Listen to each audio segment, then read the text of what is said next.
Hello, welcome to a very short summary of the Brighton Student Social Media Showcase 2015.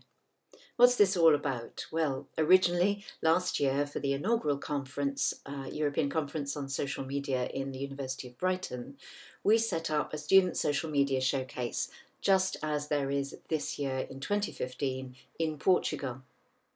Now, our event last year was a physical event and it was all about showcasing student projects and particularly social media learning and research that our students had done. What do we mean by a showcase? Well, most people have heard of a graduate art show, and this was exactly that, except that we were looking at the work students had done, understanding social media, seeing how it works, how it applies to business in particular, and also how it could be used in their research projects. We wanted to make that available for them. So we put it online, and here's the website, blogs.brighton.ac.uk/SSMS. This is just a screenshot from the first page of that website in 2015, but you'll find that there are links around the top of the website. There's lots more than it looks there. We've got all the submissions from 2014 event there, all the student submissions and quite a lot of other input during that year. And we've also got the way in for students. We've got lots more stuff, including our hashtag on Twitter, which continues to be live, which is hashtag 2015 SSMS this time. So let's have a look. We've done lots and lots of tweeting this year. It's been an online event this year, whereas last year, as I say, it was a precursor to the inaugural conference. And just a quick word that this has been hosted by the Business e-Learning Research Group at Brighton. This is a small research group, part of another research centre in the business school called CIMER, C-I-M-E-R, and we have a number of different objectives in our mission, but in particular we're committed to sharing good quality student work, and we try to find publication opportunities for them. We try to co-publish where we can with students if they're happy with that, in conferences and in journals, but this is a different way of getting their work across to a wider world.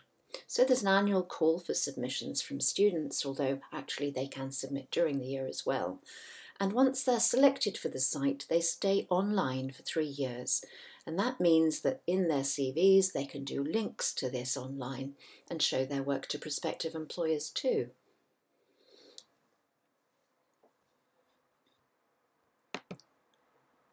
In 2015, we had 33 selected entries. Most of these were for digital marketing. We studied that at Brighton Business School, and Asha Raspiliozzi is their tutor.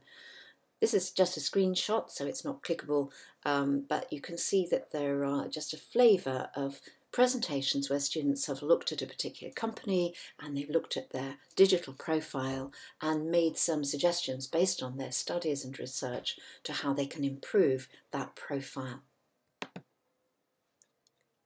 We also offered some prizes this year, some Amazon vouchers, of course. We offered one for digital marketing, and that was won by James Ragg's presentation, which you can find on the site. We offered one for social media research, which was won by Emma Latisse for her work on social media monitoring.